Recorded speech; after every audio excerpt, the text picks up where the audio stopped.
Hey, good evening, Glue Troopers, and welcome back to the Tarbus.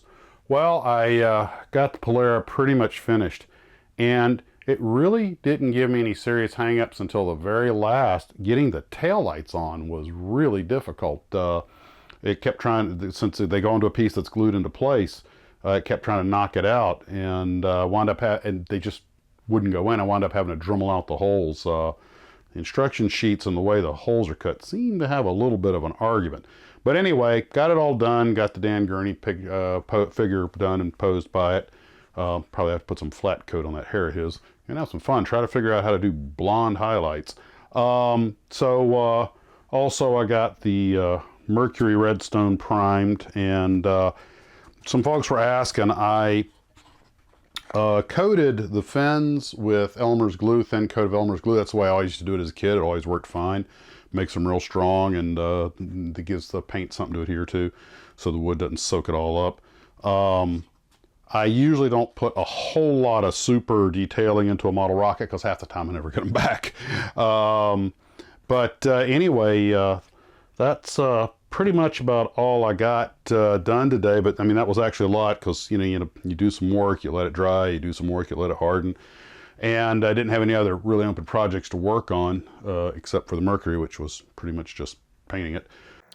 In a side note, I don't know my own strength. I was trying to take the lid off of a can of spray paint, and it just crushed between my fingers. I guess the cold made it brittle. And also my Airfix Hellcat that Hans Peter had given me, one of the decals had just flaked off, basically broken up. So I used some decal remover and replaced it with one out of my stash. So I did strip off that paint that I had on the part that goes inside, and then now it's even without Vaseline, it pops off a lot easier. And I remember as a kid we used to often coat the inside of the thing with talcum powder because to make sure it's amazing how easy it is for a nose cone to stick, especially when we have a mixed medium of like plastic on paper and there's a little bit of paint got inside, and that's a little tacky. I might have to sand that out from the inside. But anyway, also those little decals that have been in the water for 2 days that I told you about from that little Sanwa kit, they never did. I left them in the water for 2 days and never adhered, so that was interesting. But finished off the 2 little Sanwa kits, they're up on the shelf, and that's really it. I have got a lot of stuff going on this evening. Of course, I'm out early in the morning, so I'm going to have to cut this short. Like I say, there's going to be a lot of demands on my time over the next few weeks, but I'll still manage to get some content out. So I think the next thing I'm probably going to get started on is old Wild Bill wanted me to do his wagon, and I think I'm just going to do all these little Glencoe kits, his and mine. So yippee-ki-yay.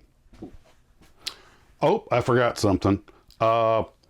I was going to go to the hobby shop seeing about buying one of those Molotov pins you guys have talked about. My wife does her dolls. She had a couple of paint markers, and this one is actually flowing ink, and I tried that, and it worked okay. That was something different, and so there you go. So the trim looks okay. I mean, from 8 feet away. And that's my standard, 8-feeder. I build 8 feeders. 8 footers? Yeah, I build 8 footers. There you go. Guys, wonderful evening, wonderful weekend. Model on.